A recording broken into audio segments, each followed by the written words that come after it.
In late July 1956, the midday glare on the Suez Canal revealed more than sand and steel. Ships queued at Bitter Lake, while pilots traded routine signals that felt suddenly fragile.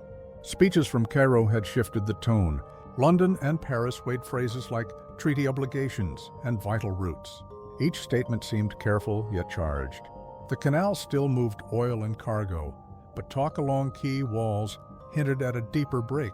What followed may have looked inevitable to some observers. To others, it appeared as an avoidable misreading that hardened into crisis. This program presents a speculative reconstruction of motives and decisions surrounding the Suez events. It draws on recognizable historical settings and public reporting from 1956, yet it keeps a cautious distance from absolute claims. The aim is to evoke how the moment may have felt to officials, seafarers, and citizens who watched the waterway carry the world's commerce while politics churned around it. Names, offices, and locations exist within their period context. Interpretations remain tentative. The narrative avoids technical detail and focuses on the rhythm of decisions, the texture of public language, and the pressure of time. Nothing here asks for belief beyond what contemporary accounts might reasonably support. The canal is treated as both a route and a symbol, and the people around it as actors responding to incentives that seemed clear in the heat of that summer. The announcement in Cairo did not change the color of the water or the angle of the deserts that framed the banks, but it changed the meaning of every wake cutting toward Port Said. Crowds gathered near government buildings and along boulevards that carried morning traffic and late-night arguments in equal measure. The words were simple enough. Control would shift. Administration would be Egyptian. Revenues would fund national projects. In the first hours, that message landed like a release after long tension. Radio sets carried it into cafes where men paused between small cups and quiet nods. The move could be read as a correction rather than a rupture. Yet in European capitals, the cadence was different. Officials reviewed files that traced negotiations over loans, advice, and conditions that had accumulated through years of bargaining. Some believed the turn had been signaled by earlier refusals and by a growing impatience with outside oversight. Others treated it as a shock that required a firm reply. Shipping firms sought clarity about dues and schedules. Pilots asked who would assign transits and how disputes would be handled. The phones did not fall silent. Embassies drafted telegrams that stressed restraint in public and urgency in private. Newspapers printed calm headlines in the morning and more pointed analysis by evening. The canal kept working. Pilot boats still met ships in the approaches. Captains checked charts that had not changed. Yet a layer of interpretation sat over every routine procedure. Business as usual could hold for a day or two. Beyond that, it seemed precarious. The announcement linked pride at home with alarm abroad in a way that narrowed room for compromise. Supporters in Cairo spoke of fairness and dignity. Critics in London and Paris spoke of precedent and property. Both sides used legal language. Both described their position as defensive. Meanwhile, crews on tankers kept to their watches and made quiet calculations about delay and insurance. Port workers listened for hints of stoppages that might cut wages. A rumor in one quarter suggested that a settlement would be reached through an international board. Another rumor predicted an early show of strength to force renegotiation. Each rumor found believers because both matched parts of the record. A historian might later find patterns in those first days. People living them felt uncertainty rather than pattern. Signals from Washington and Moscow added pressure without closing options. One voice warned against unilateral action. Another framed the dispute as a contest against old forms of influence. Neither message resolved anything. In Cairo, the leadership seemed convinced that global opinion could be rallied by careful public framing and by keeping ships moving. In London, some advisors thought time would improve their hand if traffic slowed and tempers rose. In Paris, the crisis blended with other grievances that had built over a decade. None of these pressures required immediate force. All of them pushed decision-makers toward narrower paths. The canal's geography shaped thinking. A narrow cut meant chokes and checkpoints. Small shifts carried large effects. Control of offices and manifests could be as meaningful as control of dunes. These features were known to any pilot or clerk who had worked the route. They gave confidence to those who believed administrative action could hold. They gave hope to those who believed a short intervention could quickly reset authority. Public statements stressed navigation and fairness. Private notes worried about credibility and example. The distance between those two registers grew by the day, even while timetables remained intact and crews took their rest in hot cabins under quiet fans. Evenings in European ministries stretched later, as July turned to August and then to early autumn. Windows faced riverfronts and squares that emptied after business hours, while inside the rooms, the piles of maps and cables rose steadily. The tempo was not frantic. It was deliberate and practiced. Officials knew the ritual of drafting communiques that sounded calm while preserving leverage. Committees formed to examine legal choices that could be announced to the press. A different set of committees reviewed the posture of forces and the weight of possible responses short of open conflict. The public heard that consultations continued. That was true. Yet the quality of those consultations shifted. Questions that had been hypothetical hardened into proposals that required timetables. One proposal stressed a negotiated scheme overseen by multiple states. Another pressed for a show of resolve that might bring Cairo back to terms. The first could be defended in speeches. The second could be denied until it happened. The language of vital interests circulated again in briefings. It had a familiar ring in those capitals where the canal was treated as an artery that linked markets to commitments far beyond the Mediterranean. Some advisors warned that reputations had outgrown resources. Others argued that hesitation would invite further tests. Neither camp held the floor for long. The tide of argument moved back and forth as new reports arrived from the canal zone. On the ground, the situation seemed stable. Egyptian managers kept schedules. Pilots continued assignments. From a distance, those facts could support a patient approach, yet patience strained when commerce and national pride were bound together. A slow solution risked becoming no solution. At times, the same official would use patience in a morning meeting and insist on firmness by nightfall. That wobble reflected pressure rather than confusion. Allies were sounded out in cautious terms. Smaller states were asked for support in committees that offered procedural cover. Larger states were observed with care. Signals from Washington suggested a dislike of rash action. Signals from Moscow suggested a readiness to frame any intervention as part of a larger struggle. Those signals added cost to any plan that relied on speed. They did not remove the appetite for leverage. The phrase collective mechanism appeared in memos that tried to bridge these divisions. It allowed advocates to talk about structure rather than force. It allowed skeptics to wait without appearing passive. Meanwhile, drafts for emergency measures sat in folders that could be carried into a cabinet room on short notice. Editors of major newspapers asked off the record whether firmness was likely. They were given denials shaped to the needs of the day. Insurance markets watched tone rather than detail. Rates moved by small amounts that felt significant to shippers. A captain reading those notices might have sensed a coming squeeze without knowing its form. Advocates of a stronger move believed subtle pressure would fail. They pointed to earlier disputes where talk had not delivered. Skeptics thought the world had changed enough to make demonstrations of power risky. Both sides could cite examples from recent years. Neither side could prove the future. The weight of ceremony also mattered. Monarchs, presidents, and prime ministers could not be seen to yield, nor could they afford a push that faltered.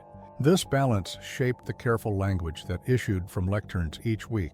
The public could have believed that all options remained open. In truth, options narrowed as ministers authorized coordination on timing and pretexts that would sound defensive. The longer the crisis persisted, the more convincing it became to argue that navigation required protection. That argument found space in editorials that valued order. It also met resistance from voices that feared a wider blaze across the region. Behind one door, specialists in logistics listed thresholds for action in tidy columns. Behind another, senior figures asked for a plan that could be executed quickly and explained simply. The two rooms spoke to each other in careful phrases. The underlying meaning was clear enough. If a window opened for a limited operation, it could be used. If it did not, speeches would fill the gap until a different chance appeared. The silence around these preparations was not absolute. It relied on habits among officials and sympathetic media that had managed earlier crises. Foreign observers noticed the mood without being able to name the shape of the plan. The distance between what could be said and what was intended widened one careful sentence at a time. By early autumn, a pattern of discreet cooperation began to form among three states that did not often move in close step. France and Britain shared a sense that the canal dispute touched more than shipping. It touched standing and reliability at a time when both felt strain. Israel read the moment through a different lens shaped by border clashes and interruptions that colored daily life since the early 1950s. Each party could point to reasons that seemed compelling inside its own debates. The alignment grew through quiet contacts away from official briefings. It did not rely on grand statements. It relied on small agreements about timing and purpose that could be denied if needed. Meetings were held in rooms without obvious recorders and in houses where arrivals could be staged to appear social. Attendees discussed contingencies that sounded abstract to outsiders and concrete to those in the circle.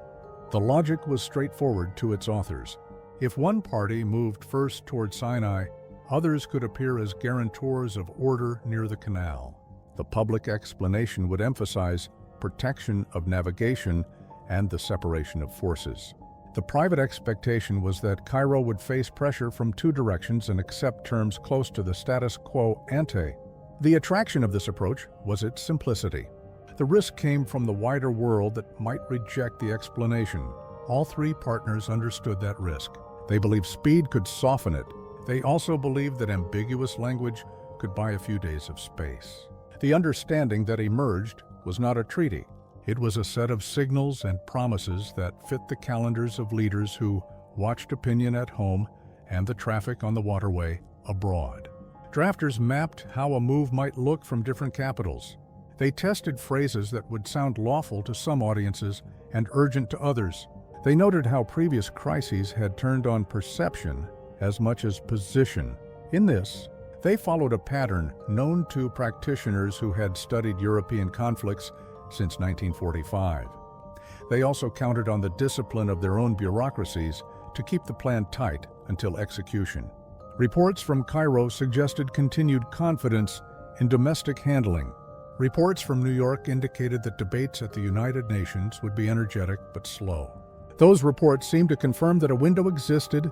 There were doubts inside each capital. Some officers asked whether coordination could hold once the first steps were taken. Others asked whether Washington's caution would harden into opposition once events unfolded. The answers were necessarily tentative. Advocates believed a decisive play would shape reactions rather than follow them. Skeptics thought reactions would shape everything. For the moment, advocates had the momentum.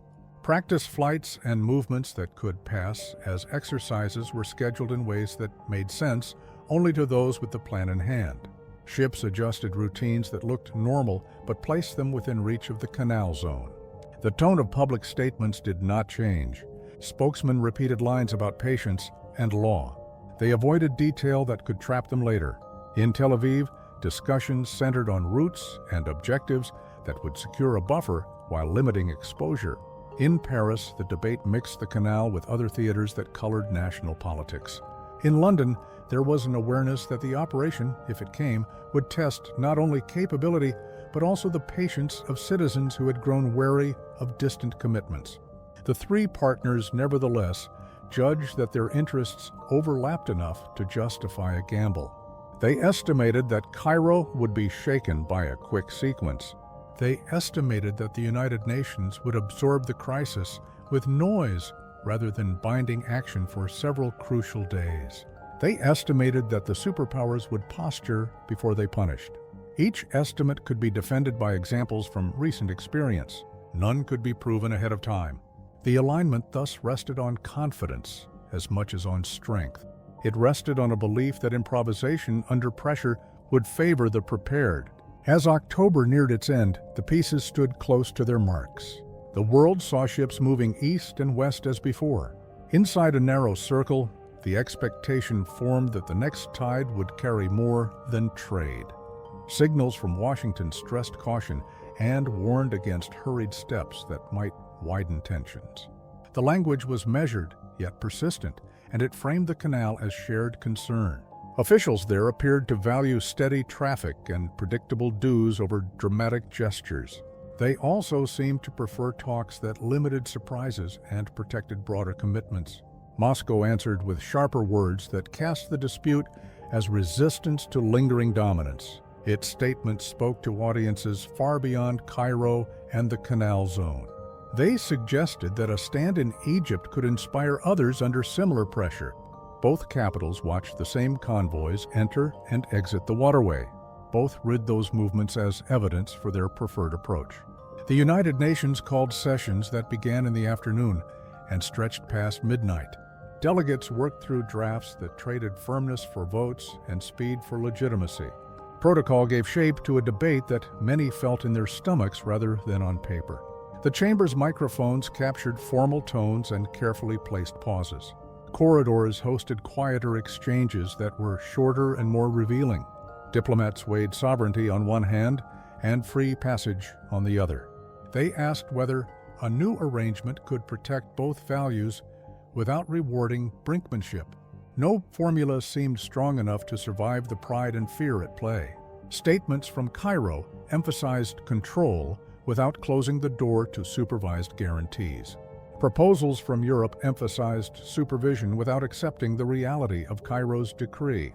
Between those poles sat states that shipped oil and goods through the canal. Their vote mattered because they felt the cost of delay and confusion. Many preferred any solution that kept convoys moving with minimal ceremony. Their representatives carried notes that cited shipping bulletins and insurance notices. Those practical sheets functioned as grounding in a room that leaned toward rhetoric. Reporters filed dispatches that described manner more than substance while they waited for a turn. They noted who spoke first, who left the floor early, and who stayed behind. Small details like travel plans and sudden consultations became signals of momentum. In European capitals, cabinets met to calibrate tone and decide next moves. They measured world opinion using cables from embassies and summaries of editorials. They also listened to calm voices from central institutions that valued continuity. Those voices warned that force would invite criticism from every quarter that feared escalation.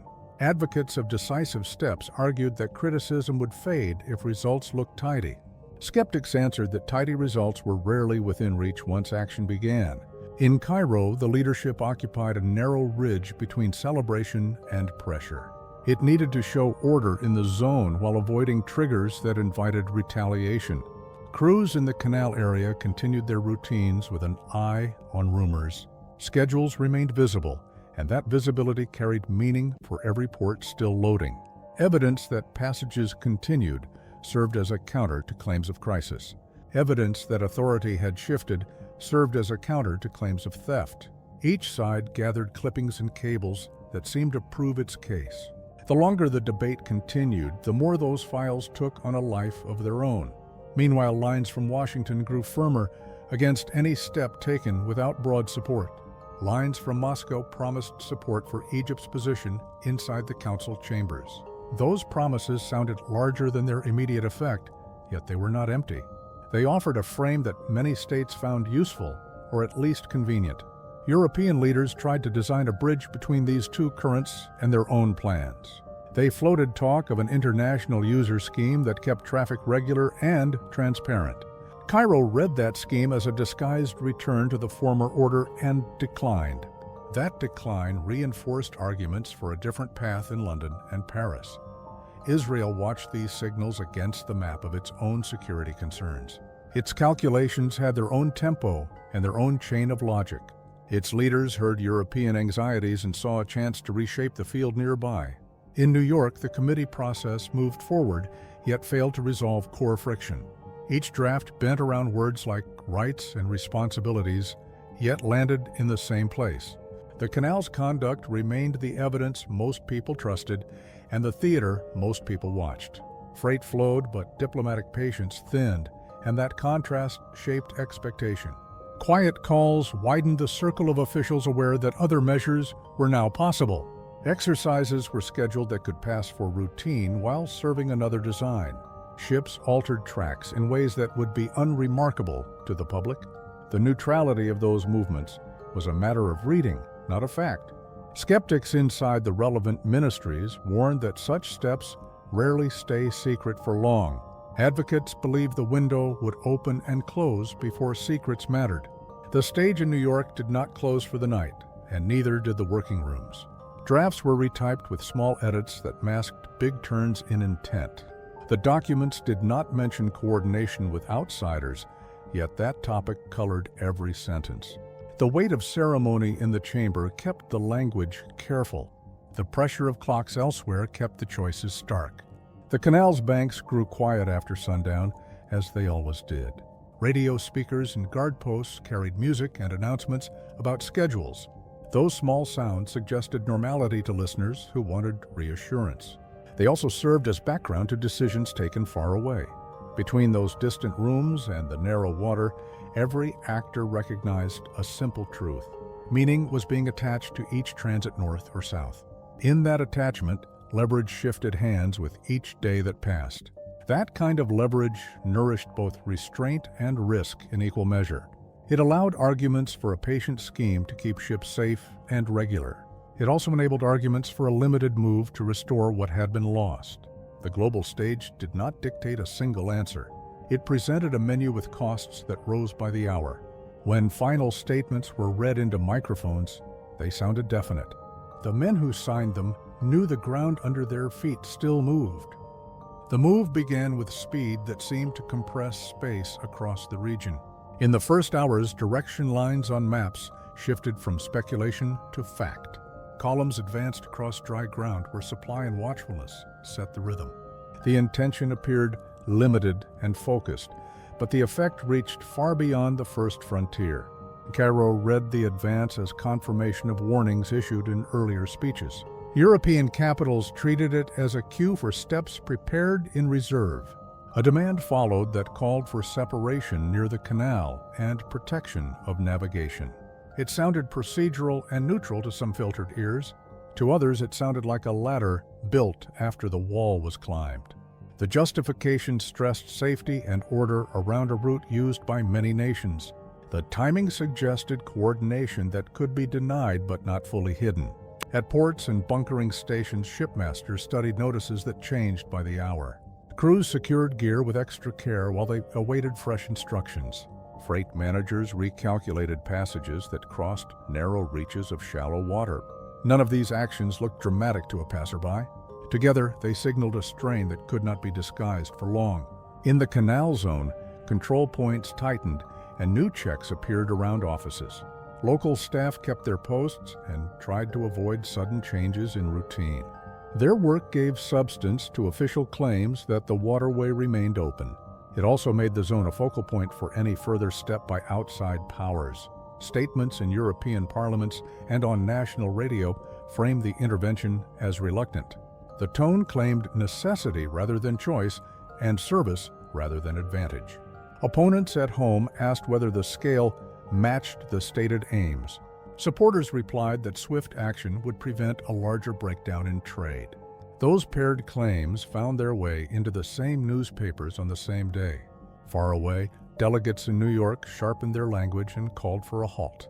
They debated the order in which to condemn, demand, and propose. The draft that emerged reflected the struggle to capture momentum with words. It carried urgency, yet avoided phrases that foreclosed later accommodations. Observers remarked on how often the documents repeated terms like cease, withdraw, and supervise. Those terms sounded reasonable in any case where fuel and goods were at stake. They also sounded like warnings disguised as housekeeping. Cairo counted on international pressure to slow the operation and raise its cost. European planners counted on precision to present a limited goal and a quick exit. Israel counted on depth and timing to create a new security line within reach. Each calculation depended on the others being partly right and partly wrong. On the ground, night followed day, without giving either side a clear advantage. Roads carried dust and news in unequal measure. Broadcasts spoke of success and endurance with the same unyielding cadence. Civilians tried to stay clear of contested areas and kept to shelters when needed. The presence of a large waterway near the center of the crisis remained the anchor. It fixed attention in a way that deserts alone could not. If the canal stayed open, supporters of restraint gained an argument that sounded like proof. If the canal slowed, supporters of intervention gained an argument that sounded like inevitability. European forces moved to positions that gave weight to their stated purpose near the banks. That positioning brought criticism from states that felt the pretext too neat by half. The charge of collusion became a staple of debate in assemblies and on front pages. Those pages also printed reports suggesting the operation aimed to be short and contained. The tension between those two narratives drove the tempo of talks and logistics. Inside ministries, contingency files came out of safes and sat under lamps.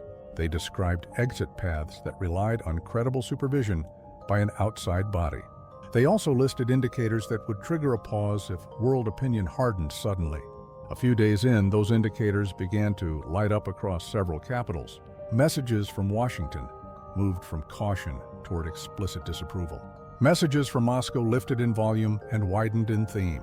Financial nerves began to twitch in markets that mattered to London and Paris. Those nerves did not need speeches to feel the strain. They responded to rates and requests that rose with each bulletin. Advocates of a quick finish tightened schedules and urged completion before criticism congealed.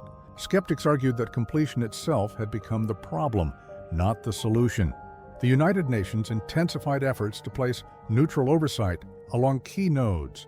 That oversight promised the minimal relief most states could accept in public. It also provided a lane for major powers to step back without admitting defeat.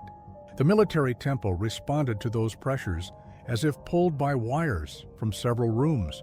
Advances slowed where political caution outweighed tactical advantage.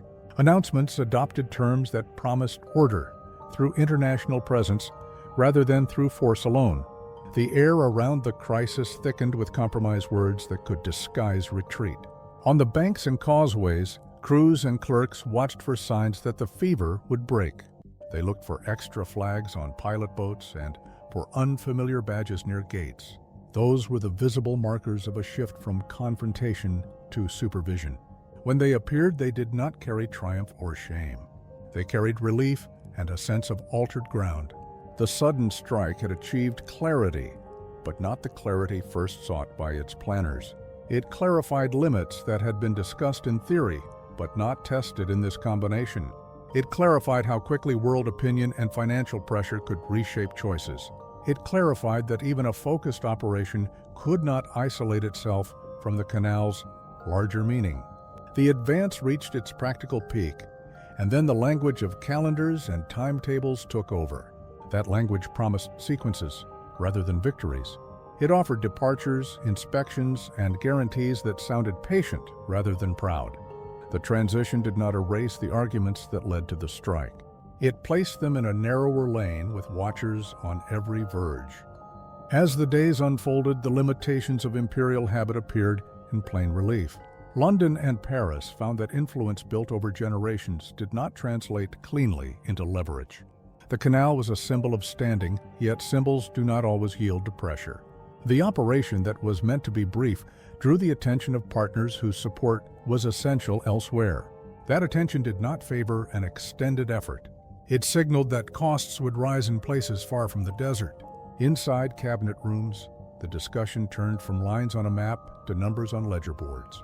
Those boards were not listed in speeches, yet their force was felt under every sentence. Washington's displeasure carried weight because it could be measured in economic terms, not only in words. Moscow's posture mattered because it raised the specter of a wider contest, even if only in rhetoric. The United Nations offered a path toward supervision that saved face for many players. That path did not satisfy those who wanted to return to older arrangements. It did, however, offer stability that shipping states could accept. Egypt read the turn as validation of its claim to run the canal. That reading gained strength as convoys resumed schedules under international observation. The effect on public opinion across the region was immediate and uncomplicated. It suggested that national control could withstand a coordinated challenge if handled with discipline. European audiences read the episode differently and not in a single voice. Some felt a bruise to prestige that would take years to fade. Others felt relief that a perilous venture had not grown into something harder to contain. Editors wrote in sober tones about limits and about the arithmetic of mid-century realities. Those tones contrasted with the heat of earlier days when resolve seemed a currency in itself. The lesson drawn by many officials was spare and practical. Long-distance leverage required alignment with partners whose patience could not be assumed. It required plans that accounted for markets as much as for maps. It required a definition of success that did not rest on familiar ceremonies. Egypt's leadership took from the crisis something equally practical. The Waterway could be administered in a way that built legitimacy at home and abroad. Timetables, pilot assignments, and steady reports were as powerful as slogans. The capacity to keep business moving under pressure earned quiet respect among shippers. That respect mattered more than any single speech. It translated into habits that outlasted headlines. For Britain and France, the crisis became a marker on a longer slope. Their votes and their flags would still carry weight in councils and seas. Yet the ability to shape outcomes alone had narrowed, and it was noticed. That narrowing produced introspection that did not require public confession. It entered daily practice in the way choices were framed and alliances were maintained. The press of the crisis also revealed something about the character of the post-war order. Major questions could be opened by a regional actor with a decisive gesture. They could not be closed without the attention of powers that counted resources in new ways. The idea that reputation could impose its will on geography now seemed strained. Reputation still mattered, but it needed company and patience to move events. In the canal towns, workers returned to routines shaped by agreed rules and watchful visitors. Their wages depended on the stability that everyone now sought to project. That search produced a choreography of inspections and reports that consumed fewer headlines. It produced the kind of normalcy that the world forgets until it slips. The end of overt fighting did not end arguments that animated the crisis. Those arguments shifted to quieter venues where they guided future bargains. The narrative of imperial decline found a fixed point in this episode. It was not a collapse. It was a recalibration enforced by time, money, and opinion. Cairo's narrative of assertion found a fixed point as well. It presented control of a national asset as both practical and emblematic. Between these poles lay the lived reality of crews, pilots, and clerks who kept faith with schedules. Their work made every public claim plausible, whatever its source. Many observers concluded that the canal had taught a lesson that would be repeated. Force could open a door, but administration kept the lights on. The crisis also suggested that institutions, once dismissed as talk shops, could redirect events. They did so not by overpowering states, but by shaping the choices available to them. In that shaping, the older empires learned that their era of unilateral fixes had thinned. They would still matter greatly, yet in ways that required different coalitions and different pacing. The story reached a pause rather than a finish. Files were closed with notes for future use. Officers rotated home. Delegates caught late flights with folders of resolutions and proposals. The canal's banks absorbed the return to measured days. Tug whistles and harbor calls marked a rhythm older than the crisis and likely to outlast it. Those sounds implied a settlement of sorts, though not a final one. They suggested that endurance on the water and caution in the halls had prevailed for now. They left the question of long-term balance open, where it would remain until the next test. The convoy lights along the Suez Canal regained their steady pattern, and whistles resumed familiar calls across Bitter Lake. Offices reopened with clipped routines that signaled a restored timetable rather than triumph. Recitals of supervision and passage replaced the language of ultimatum and advance. The episode left more than a record of moves and counter-moves. It left a measure of how influence now works when symbols meet freight and deadlines. Egypt kept its hand on the ledger in the gatehouse, while outside observers watched the clocks. Europe counted reputational costs beside market signals and recalculated reach. The larger powers registered their preferences in statements and in quiet pressure. None of this settled the argument at the heart of the dispute. It only shifted the ground on which the next argument would stand. If swift force could no longer guarantee compliance, could careful administration shape the same ends over time? If pride could inaugurate a decree, could patience preserve it against pressure from afar? The canal continued to carry ships between seas, as it had before the crisis. Yet every transit now seemed to echo with the choices made in that season. The files will open again when interests align and currents change. The voices will return to the same phrases about order, rights, and safe passage. What remains uncertain is who will hold the stronger position when the first schedule slips again, and who will concede when the water stays smooth but the pressure rises elsewhere.